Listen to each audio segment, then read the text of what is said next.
Bonjour, Bonjour à tous. bonjour à tous, bienvenue à cette conférence de presse pour Medfel 2022. Donc, nous sommes ravis de vous accueillir et d'avoir votre présence et votre écoute. Donc, je vais laisser en premier lieu la parole à Chantal Passa, d'ADOC, donc de la région Occitanie. Chantal, à toi. Merci, bonjour, bonjour à tout le monde. Merci d'avoir accepté notre invitation.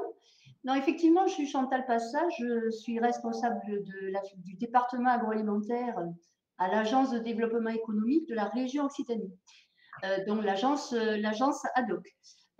Et entre autres, je m'occupe de la filière agroalimentaire, mais entre autres, je fais partie de l'équipe qui a travaillé au lancement de cette belle histoire qui est le salon Medfel, qui maintenant a 15 ans. Alors, petit rappel, ce salon que nous avons installé à Perpignan, parce que c'était un pôle de production important, c'est toujours d'ailleurs un pôle de production important, parce qu'il y a également la plateforme Saint-Charles, je pense que vous le savez tous. Et puis également, un point important et qui fait partie de l'ADN de Medfel, c'est aussi à Perpignan que sont nées les prévisions européennes de récolte fruitée avec nos amis espagnols, italiens et grecs, donc à Perpignan. Et donc, ces prévisions de récolte nous ont suivis pendant toutes ces années et vont continuer de nous suivre, bien évidemment, sur la nouvelle édition de Medfel en présentiel. Nous en sommes tous maintenant persuadés. Voilà. Alors moi, en tant que représentante de la région Occitanie, je souhaitais vous présenter cette région sur le plan de la filière fruits et légumes. La région Occitanie, vous le savez, c'est 13 départements, c'est devenu une très grande région maintenant. Et l'activité agricole et agroalimentaire est un des piliers de l'économie régionale.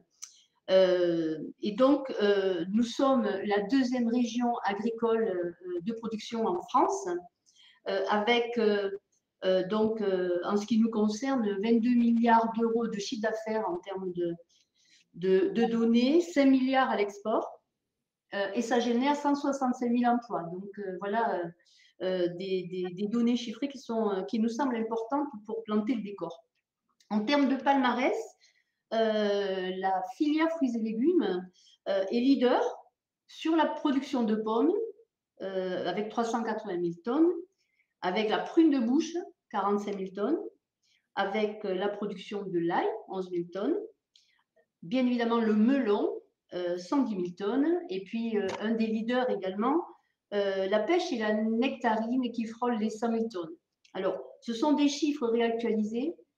Vous savez que nous avons vécu de fortes gelées, donc voilà, les chiffres sont un petit peu variables, mais ce sont les dernières données réactualisées.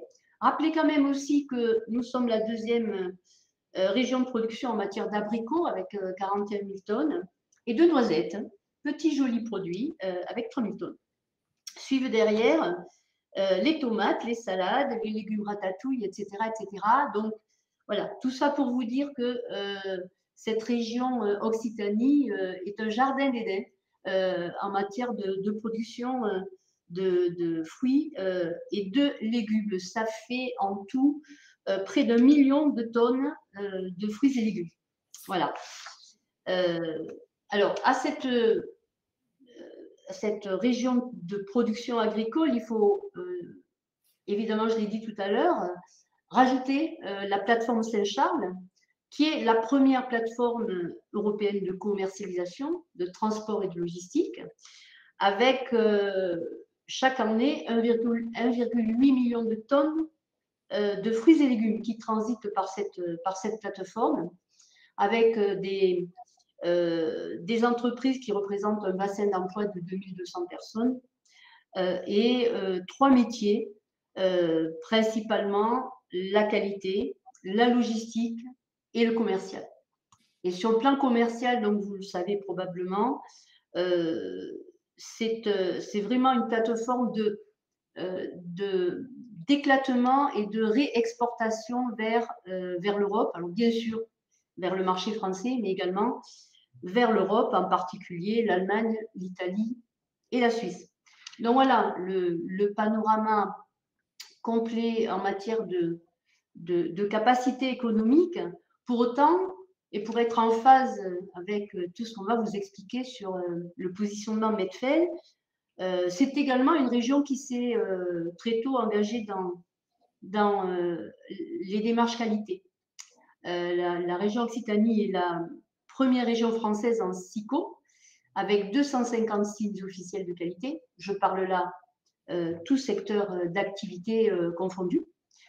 Et je vais vous en citer quelques-uns qui concernent les fruits et légumes, notamment en AOP, la violet de Cadour, l'abricot rouge du Roussillon, le chasselas de Moissac, l'oignon doux des Cévennes, la luc du Languedoc et la noix du Périgord, et la béa du Roussillon, qui est une pomme de terre nouvelle, comme vous devez le savoir.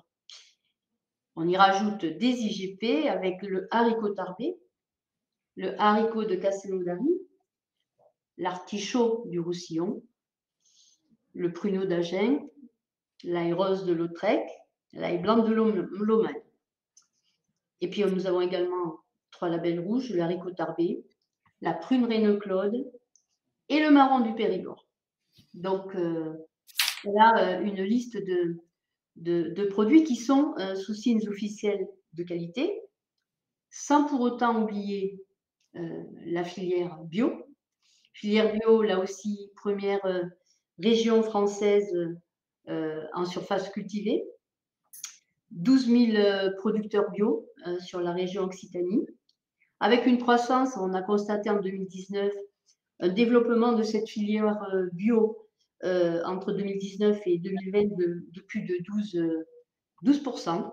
Donc, une croissance bio extrêmement dynamique. La filière légumes n'est pas en reste.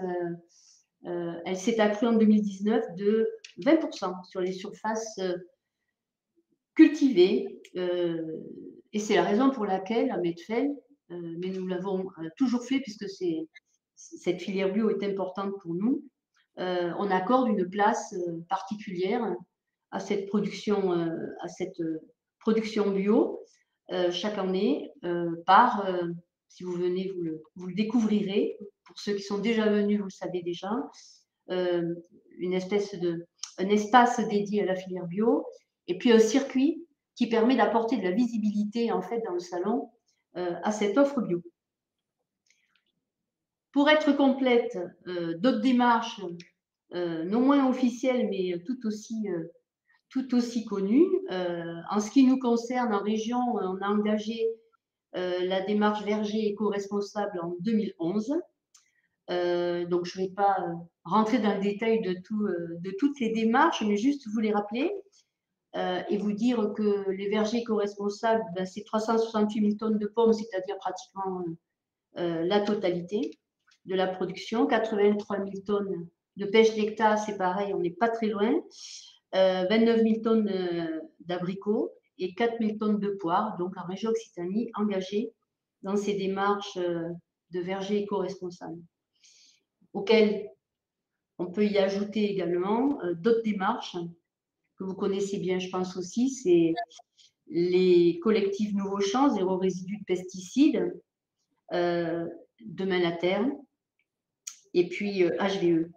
Voilà, donc il y a évidemment d'autres projets, mais d'une façon générale, toutes ces démarches et tous ces engagements de la filière fruits et légumes nous justifient un petit peu le choix du positionnement qui va vous être présenté maintenant pour faire en sorte que Medfel soit le rendez-vous français de la filière fruits et légumes 100% engagé. Alors, il y aura également à Medfel, mais ça, je ne peux pas trop vous en parler pour le moment, une présentation des projets de structuration de nouvelles filières engagées dans l'agriculture durable, évidemment.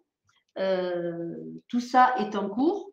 L'amande est déjà structurée, par exemple, chez nous, mais il y a également la filière à grains, il y a d'autres projets et nous sommes en train de préparer tout ça pour vous le présenter à l'occasion de l'édition 2022. Voilà, donc pour conclure, notre ambition, Valérie et Vadana vous le diront, c'est vraiment de réunir tous les acteurs de la filière fruits et légumes française en un seul lieu, tous les ans, pour échanger sur le plan technique, on va en parler, sur le plan stratégique, c'est important, et bien évidemment sur le plan commercial. Et puis c'est évidemment pour valoriser, l'idée étant de valoriser l'ensemble des actions positives qui sont conduites par cette filière fruits et légumes française. Voilà, donc je voulais planter le décor. J'espère que j'ai été suffisamment complète. Et donc maintenant, si vous n'avez pas de questions, je laisse Valérie et Vadana prendre le relais. Alors, merci Chantal, tu as été très complète. Hein, je pense que très claire et très complète. Donc, juste avant de revenir sur le salon, on se présente deux petites secondes, c'est important. Donc, je suis Valérie Lemond, directrice générale de Space Organisation, et Vadana Katz, à mes côtés, est le responsable de Medfel, entre autres. Space est le plus grand organisateur en France d'événements grand public et professionnels dédiés à la bio, à la nature, au bien-être, à l'art de vivre. Et on organise 25 manifestations, on totalise à peu près 6500 exposants et au global 500 000 visiteurs. Donc on a en plus de ça une place de marché qui est proposée, qui existe depuis 2015 et qui totalise 600 marchands en ligne et 40 000 références de produits bio et naturels, donc alimentaires, entre autres. La raison pour laquelle c'est important pour nous de vous présenter ça, c'est que ADOC nous a choisi, on en est très heureux, depuis 2019, pour prendre en main l'organisation de Medfel, fort des valeurs qu'on est en capacité de porter et de la lecture que l'on fait des enjeux d'un marché comme celui-là, en colorisant donc notre proposition. Donc, pour reprendre ce que disait Chantal, et tout ça est extrêmement logique, c'est vrai que notre mission a été d'écrire, de réécrire, enfin de compléter en tous les cas la mission initiale de Medfel en se disant qu'on était face à des enjeux commerciaux évidemment, mais à des enjeux sociétaux et environnementaux et que plus encore, ça a été encore accentué avec la crise qu'on a traversée, mais c'est vrai qu'on est face à des consommateurs qui depuis quelques années et très très fortement depuis 5 ans, et ça a explosé depuis 2-3 ans, sont en attente très forte et en exigence très forte d'avoir des produits qui soient des produits éco-responsables, qui soient des produits protégeant l'environnement, ou en tous les cas n'abîmant pas l'environnement, qui sont des produits rassurants, bons pour la santé et qui évidemment sont en capacité d'avoir un goût qui soit un vrai goût. Donc tout ça, c'était la colonne vertébrale de notre réflexion initiale en se disant on est effectivement dans une région qui fait du sens. Medfel, c'est un rendez-vous qui est hyper légitime auprès de l'ensemble des acteurs de la filière. Et notre volonté était d'en faire un outil d'accompagnement de la croissance des acteurs de la filière des fruits et légumes pour leur donner plus encore des clés pour être en marche et en ligne avec les attentes des consommateurs qui sont le dernier mètre linéaire, ça c'est super important, mais du coup auprès des visiteurs professionnels du salon, qu'ils soient français ou Eurorégion, pour qui, eux, en tant que distributeurs, sont forcément dans l'obligation de proposer des produits en ligne avec ces attentes très, très fortes.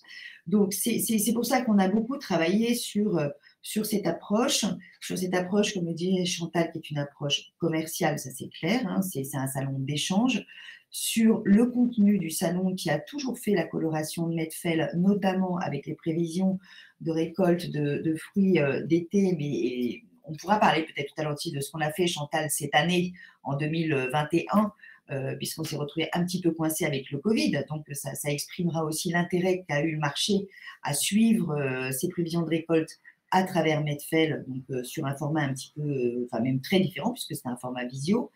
Et puis, notre souhait aussi, c'était, et ça dès le départ, de faire de ce lieu et de ce rendez-vous un endroit inspirant. Donc, il y a le business, il y a le contenu, mais il y a aussi l'inspiration. Et l'inspiration, elle vient de 2 têtes d'affiche qui seront présentes sur Medfel, qui vont se partager les 2 jours du salon et qui, chacun,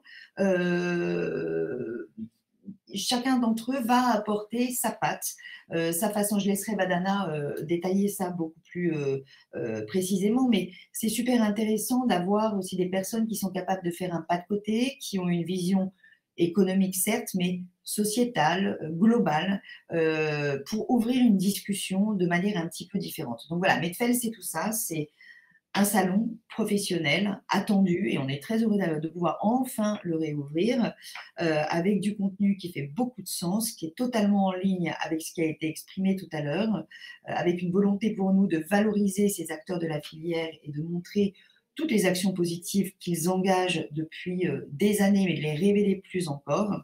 Et on est plutôt bien parti pour réussir le pari cette fois-ci, parce que ça y est, on a quand même quelques gros problèmes que tout le monde connaît derrière nous, normalement. Voilà, Vadana, je te laisse la parole. Très bien, merci Valérie. Alors, je suis donc Vadana Kat. Je vais prendre en charge cette année à Medfel 2022. Je suis très heureux de le faire. C'est un véritable challenge vu que Medfel n'a pas eu lieu là, depuis 2 ans en présentiel. Donc là, pour le coup, on est vraiment content de pouvoir le faire. C'est une thématique qui est chère aux valeurs de l'ASPAS dans notre société, parce que c'est un événement qui est engagé, c'est un événement qui prône les valeurs éco-responsables de l'économie circulaire également. Donc c'est vrai que Medfel incarne aussi dans la filière fruits et légumes tout ce que SPAS Organisation porte, tout à fait. Donc, c'est un salon qui aujourd'hui attend 200 exposants. Aujourd'hui, nous en avons près de 150 qui sont déjà engagés. Donc, c'est vraiment très positif puisque voilà, on s'attendait à un engouement, mais c'est vrai que ça avance très bien. 60% restent des acteurs locaux, donc d'Occitanie. Donc, dans les exposants qui sont déjà engagés, nous avons déjà 60% d'acteurs qui sont de la région. Dans ces engagés, il y a également 47% de nouveaux exposants. Donc, ça, c'est vraiment un facteur d'innovation, vu que voilà, la nouveauté amène toujours de l'innovation. Justement, Medfel va mettre en place un espace dédié à cette innovation avec le Lab Innov, qui est un espace dédié aux startups qui répondent aux enjeux de la filière en termes d'éco-innovation technologique et de développement durable. Juste à titre d'exemple, on a déjà quelques inscrits comme Pandobac, qui est un expert du réemploi de l'emballage, Alternative Plastics, qui est basé sur le principe de l'upcycling et qui produit des emballages biosourcés, Biotrack, qui est une solution de traçabilité pour maîtriser la chaîne du froid. Et après, côté tech, on a 2 exposants qui existent déjà depuis un bon moment, mais qui effectivement servent à la filière. C'est Akanea, qui est un logiciel dédié à la filière pour la traçabilité, la productivité et l'optimisation logistique et la gestion financière de tout ce qui est voilà, filière fruits et légumes. Et CAP 2020, qui propose des services pour l'évaluation et la maîtrise des risques agroclimatiques et ceux liés aux bioagresseurs. Donc, toutes ces innovations sont vraiment portées par Medfel également dans un espace et aussi un lieu d'expression. On en a parlé tout à l'heure, c'est le développement du bio, donc également un secteur qui est très cher à SPAS. C'est aujourd'hui 15% de producteurs en bio engagés sur Medfel déjà. En local, nous avons des sociétés comme Univers, Imago Bio, Mes Fruits, Cardel, Enedis, Force Sud, JMC Fruits, Le Gros Bio, entre autres, hein, il y en a d'autres aussi. Et d'ailleurs, en région PACA, nous avons AgroSemences et aussi un producteur corse qui s'appelle AgriCorse. Donc tout ça, nous allons commencer aussi à le développer. Donc on veut encore plus de producteurs. Donc c'est vrai que en bio, et c'est vrai que du coup, on va pouvoir les mettre en avant dans notre communication et dans un parcours sur place. Également, un troisième secteur innovant cette année, c'est une grande place dédiée à l'emballage éco-responsable. Aujourd'hui, nous avons déjà pas mal d'inscrits, dont Saïka Freshpack, FIMAT, MAF Agrobiotique et aussi les startups dont j'ai parlé tout à l'heure, Pandobac et Alternative Plastics. Donc, c'est vraiment des enjeux qui sont très importants aujourd'hui et qui aujourd'hui ont toute leur place sur Medfel. Voilà, et donc pour compléter ce que dit Vadana sur cette partie innovation, parce que c'est vrai que je n'ai pas trop insisté dessus tout à l'heure quand je l'ai présenté en règle générale. Ce qui est important sur un salon professionnel, ce qui est même essentiel, c'est pour les visiteurs, donc les visiteurs de la distribution, les transformateurs, c'est évidemment de rencontrer leurs fournisseurs habituels, mais c'est aussi et surtout de pouvoir être mis en contact avec de nouveaux fournisseurs, de nouvelles solutions, de nouveaux produits qui sont en ligne avec les évolutions et les attentes très très fortes, et puis la loi aussi, parce qu'on parle tout simplement de la loi AGEC. Donc c'est vrai que ce secteur, donc emballage éco-responsable, c'est une nécessité absolue de le développer, de l'implanter et de le développer plus encore qu'il ne l'était déjà. Hein. Et le Lab Innov, là, vous allez pouvoir, et j'espère que vous allez vous déplacer sur le salon, mais vous verrez, c'est la réunion de pépites qui propose des solutions hyper intelligentes, ultra innovantes sur tous ces sujets. Et c'est vraiment là que se trouve le cœur battant du salon et le futur du salon et la justification d'un salon comme Medfeld. Donc, l'équilibre, il est vraiment entre le socle des exposants fidèles, ça c'est absolument essentiel, la ligne à respecter et cette innovation à mettre en lumière de manière systématique. Et c'est ce qu'on arrive plutôt pas trop mal à faire et on est assez content de ça. Tout à fait. Pour le secteur, évidemment, pas pour nous. Alors, oui, donc pour compléter et vraiment conclure sur ce que va être Medfeld et l'édition 2022, on va bien sûr forcément parler de contenu. Medfeld reste le rendez-vous des prévisions de récolte, donc ça ne va pas changer. On va avoir 3 prévisions de récolte qui seront annoncées, dont 2 en présentiel. Le premier jour, donc le 27 avril, ce sera l'anticipation des plantations de melons. Le 28 avril, donc le jour suivant, c'est les prévisions européennes de récolte d'abricots. Et le 24 mai, donc en format digital, dans le cadre des mardis de Medfeld, nous présenterons les prévisions européennes de récolte pêche et nectarine. On en a parlé tout à l'heure, 2 grands témoins seront présents sur l'événement, issus de 2 univers complètement différents, mais qui ont souhaité nous apporter leur éclairage sur les grands enjeux de la filière fruits et légumes.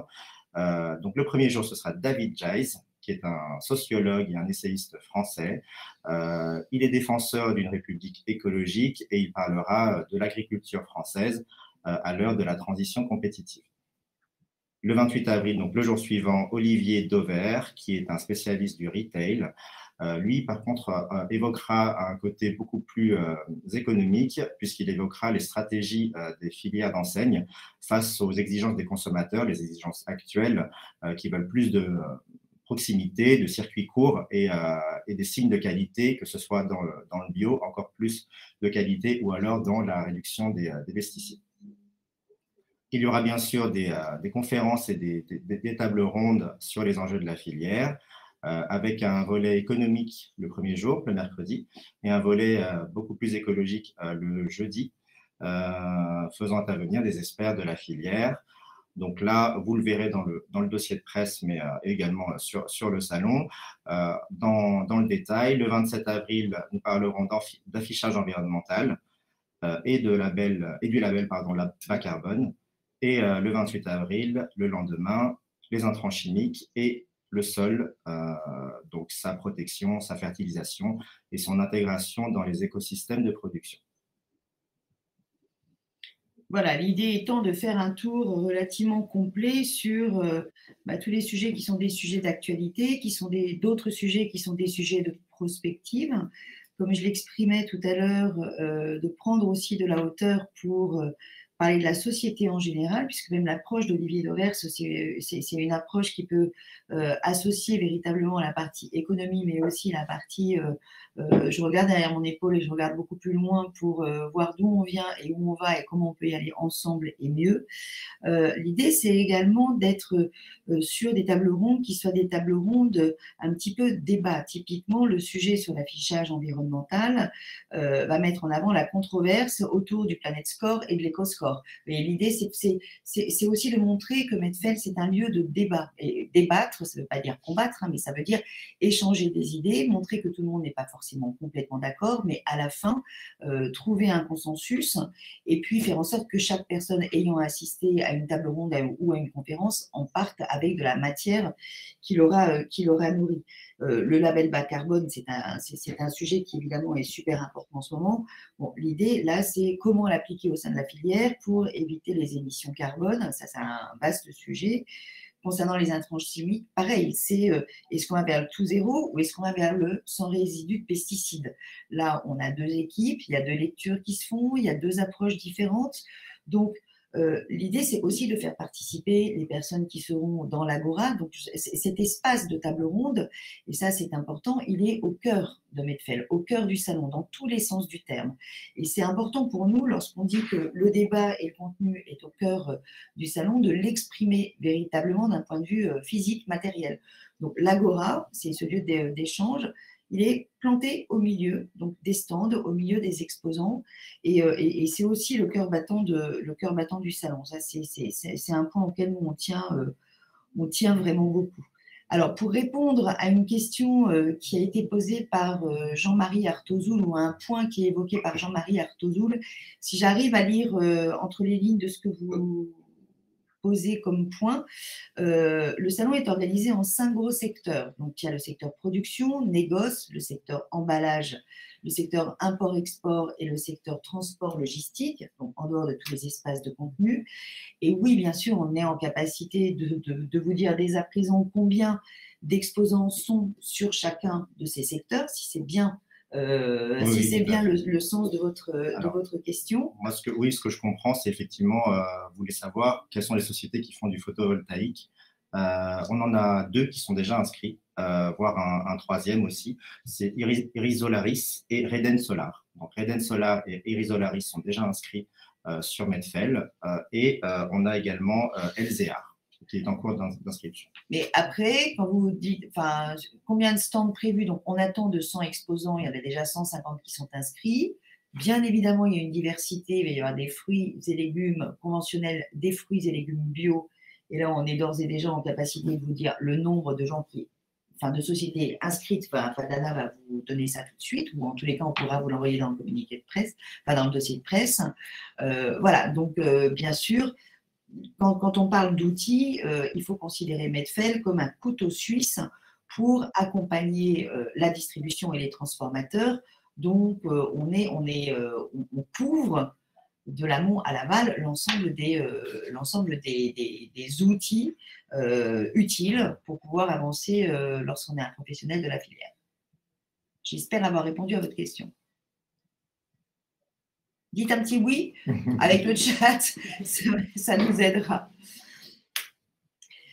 Voilà, donc ce que l'on peut vous dire aussi, c'est qu'on a été, et ça, Banana, on a touché 2 mots, et Chantal aussi tout à l'heure, on a été évidemment, comme beaucoup, très contrariés de ne pas pouvoir ouvrir physiquement Medfeld en 2020 et ouvrir Medfeld en 2021 à cause de la crise sanitaire. Donc, on a rebondi sur ce qui fait la colonne vertébrale du salon et ce qui fait sa coloration et son unicité, parce que ça, c'est très important, qui sont ces fameuses prévisions de récolte de fruits d'été. Donc, on s'est dit que on disposait d'un outil qui était un outil digital. On a donc lancé un rendez-vous qui était récurrent, qui était le mardi au mois de mai, qui s'est donc appelé les mardis de Medfeld, que vous pouvez consulter en replay si vous le souhaitez sur le site internet de Medfeld, puisque maintenant ça a été replugué là-dessus. Et l'idée, c'était d'articuler en 2 parties ces mardis de Medfeld. Une première partie avec les prévisions de récolte, donc qui était en live, avec des intervenants que vous verrez et que vous aurez l'occasion de rencontrer également sur Medfeld 2022. Donc, Chantal, si je ne dis pas de bêtises, il y avait des Italiens, des Grecs, des Espagnols. Voilà, donc on est vraiment sur un positionnement prévision européenne qui était très important. Et la deuxième partie était consacrée à des tables rondes sur des sujets qui étaient des sujets polémiques ou sur des sujets hautement d'actualité. Et d'ailleurs, ça nous avait permis de changer rapidement un des sujets, puisque un des mardis était intervenu très très peu de temps après le gel qui avait fait pas mal de dégâts dans la région Occitanie, entre autres. Donc, pourquoi je vous parle de ça? Je vous parle de ça parce qu'on s'est rendu compte que l'attachement des professionnels à Medfel était réel, que les gens, les professionnels du secteur et de la filière attendaient avec une grande impatience ces rendez-vous des mardis de Medfel et y ont assisté en grand nombre. Donc, ce qui nous a permis de rester en contact avec cette filière et de continuer de créer le lien entre Medfel et l'ensemble des acteurs de la filière fruits et légumes qui aujourd'hui nous le rendent bien, puisque, comme tu le disais, très clairement, on a un nombre d'exposants significatifs. Là, les préenregistrements ont commencé donc très très récemment, donc là ça n'a pas de sens de vous donner des chiffres aujourd'hui, mais on est plutôt très positif sur l'avancement. Alors, on a une question, y a-t-il d'exposants d'autres pays? Alors, pour l'instant, à aujourd'hui, nous avons des exposants espagnols et marocains. Ce sont les deux pays représentés en plus de la France sur Medfel aujourd'hui. Maintenant, ce n'est pas encore fini, donc on va voir si ça va changer, si ça va se développer, si ça va évoluer, vu que la situation actuelle, la situation sanitaire s'améliore, donc on a bon espoir. Tout en sachant que, je me permets aussi de compléter, tout en sachant que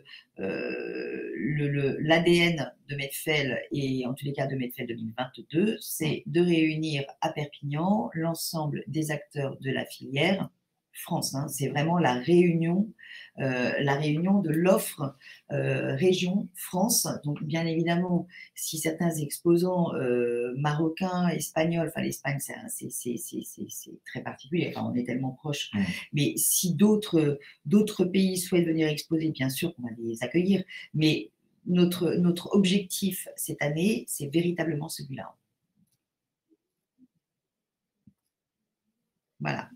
Est-ce que vous avez d'autres questions, des points que peut-être vous souhaitez qu'on aborde plus en détail? Non? Chantal, tu as des points à compléter? Non, je crois que vous avez été assez complet sur le plan technique. Moi, je dirais juste que Medfel, ce n'est pas le grand salon international tel qu'on connaît, Fruit-Logistica à Berlin ou Fruits Attraction à Madrid.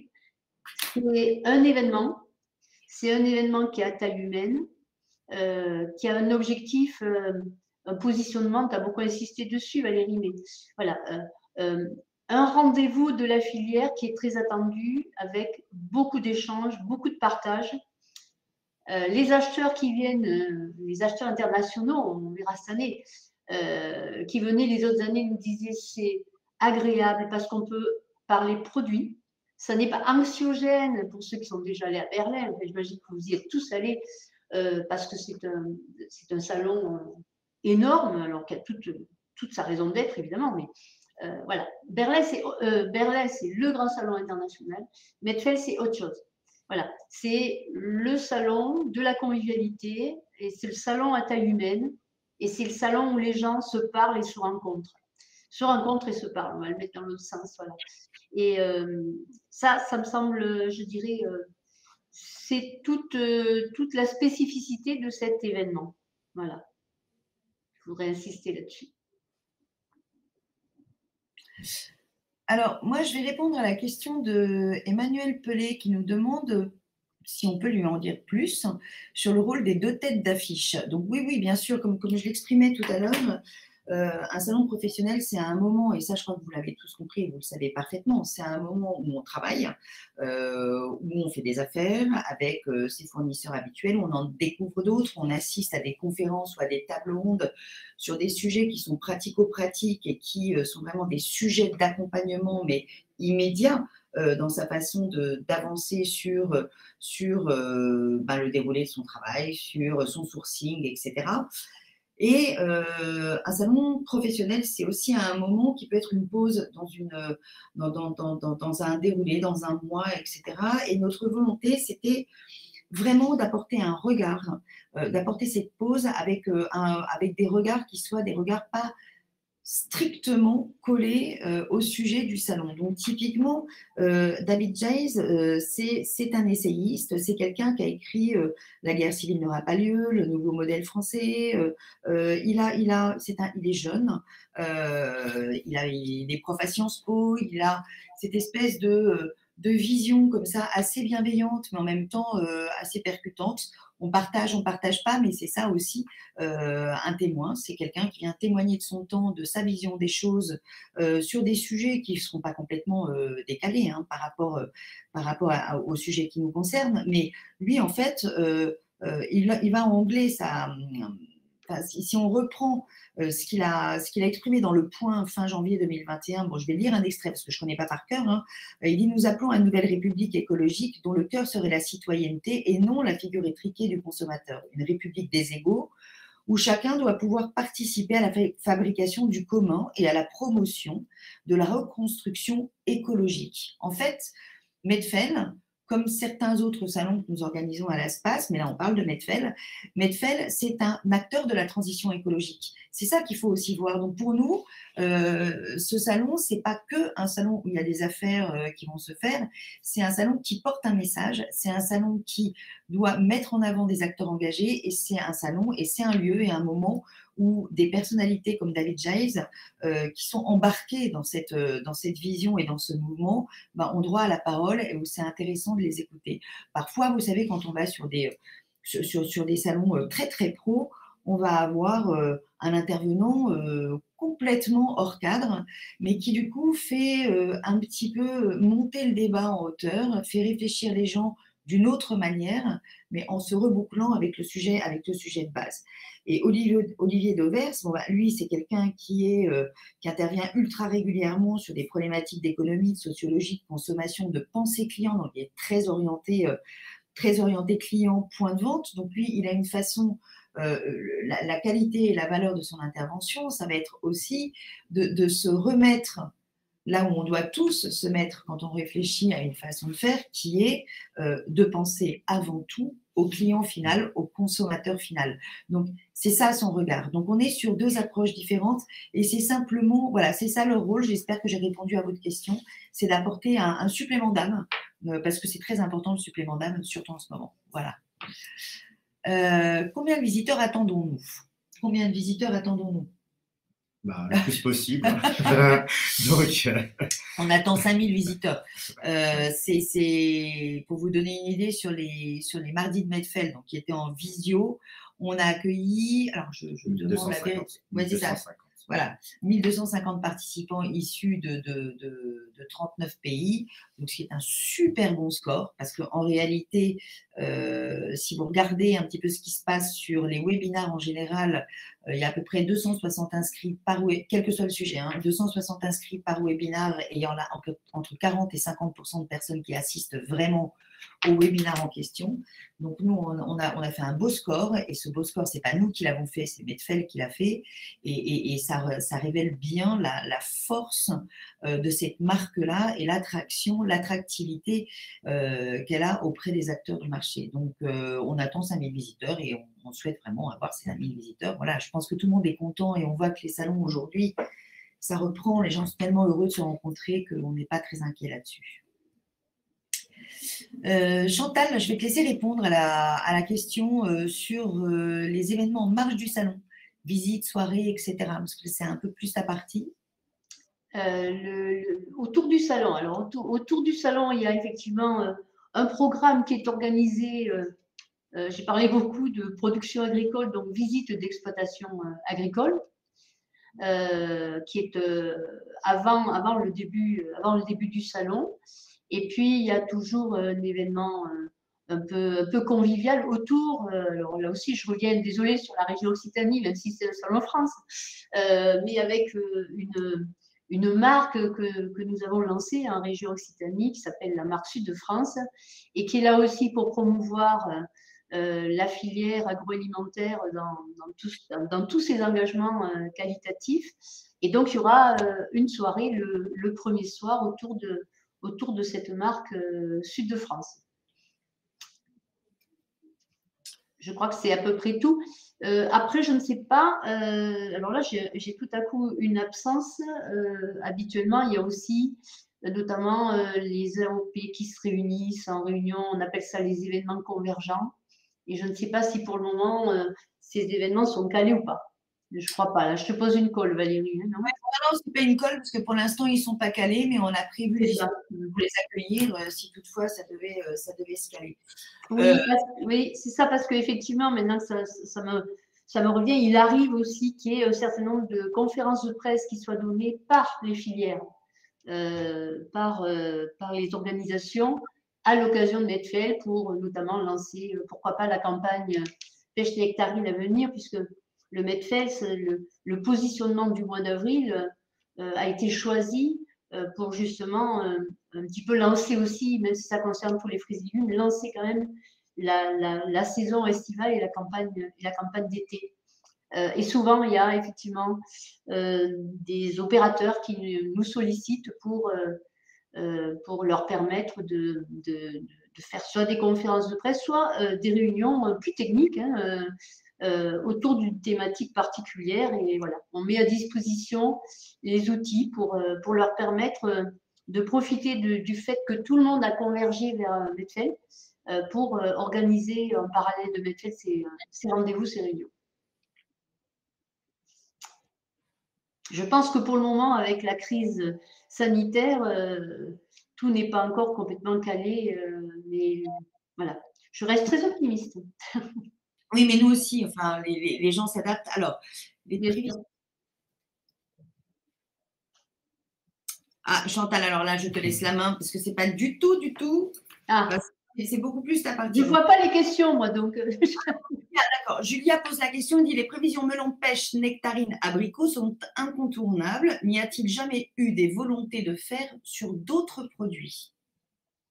Alors, c'est effectivement un débat que nous avons eu. Alors déjà, les prévisions melon, c'est de la plantation, prévision de plantation, puisque c'est une production un peu différente. On y a pensé. Jusqu'à maintenant, on n'a jamais avancé suffisamment, mais on avait évoqué. Alors, ça dépend un peu. Au mois d'avril, on est soit en prévision, soit on est en bilan de campagne. Et c'est un petit peu ce travail auquel on a pensé, mais très honnêtement, on n'est pas allé au-delà, mais ça n'est pas exclu. Ça n'est pas exclu. On avait notamment parlé de la prune de mémoire. Et puis voilà, les 2 années nous ont un peu arrêté dans notre élan, mais ça n'est pas exclu du tout. Parce que effectivement, ces fameuses prévisions, même si aujourd'hui on a d'autres moyens de prévoir, de planifier la disponibilité de la marchandise d'une année sur une autre, d'un pays sur un autre, c'est quand même un moment qui est attendu par notamment la grande distribution, enfin, la distribution en général. C'est un moment qui fixe quand même.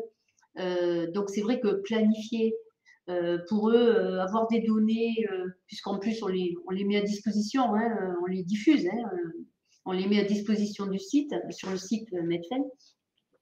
Donc c'est important pour les distributeurs d'avoir une vision un peu globale de ce qui va se passer, notamment entre l'Espagne, l'Italie et la France.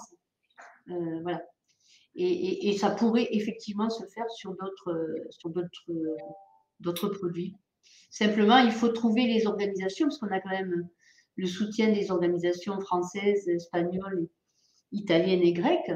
Et donc, ça mérite un travail conséquent.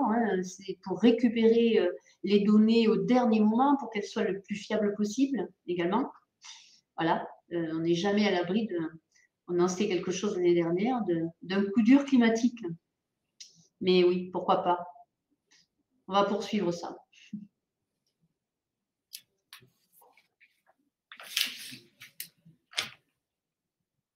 Alors, est-ce que vous pensez qu'on a fait le tour ou d'autres points souhaitent être éclaircis? pour certains d'entre vous.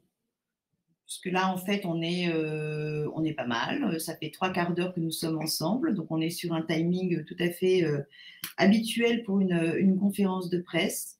Donc, alors, la question de Julia, Medfel sera pour toujours à Perpignan.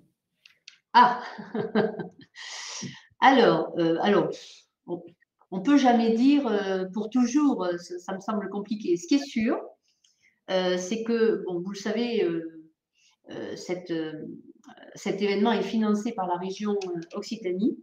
Et donc, nous avons effectivement interrogé la présidente Carole Delga sur cette question. Et elle a réaffirmé très clairement sa volonté de ne pas tout recentrer sur Toulouse, puisque j'imagine que c'est un peu à ça que vous pensez, et de laisser les événements sur les territoires d'Occitanie. Et donc là, très clairement, elle a souhaité réaffirmer son souhait de maintenir Medfel sur Perpignan, parce que comme je vous l'ai expliqué en introduction, ça a du sens en termes de logistique, en termes de capacité de production, de pôle de production. Voilà. Alors, il y en a d'autres dans la région de pôle de production, mais il y a aussi l'histoire, on vient d'en parler, un peu historique des prévisions européennes de récolte, les Espagnols qui nous rejoignent sur Perpignan, parce que pour eux, nous sommes voisins, les Italiens de l'autre côté de la Méditerranée également. Donc, voilà. Donc, pour toujours, je ne peux pas vous le dire parce que ça, je n'en sais rien. Mais en tout cas, pour les années à venir, oui, ça sera Perpignan.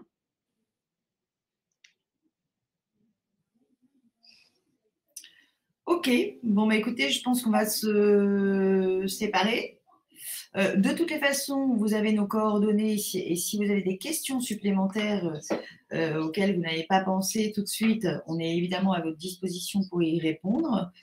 On va vous faire parvenir le dossier de presse du salon, donc dans lequel vous avez pas mal d'éléments de contenu qui vont pouvoir vous aider pour rédiger tous les articles que vous allez envoyer très très rapidement sur absolument tous les supports possibles et imaginables. Je dis ça en plaisantant, mais en vrai, c'est super important parce qu'on a la chance d'avoir en France un rendez-vous pour la filière des fruits et légumes.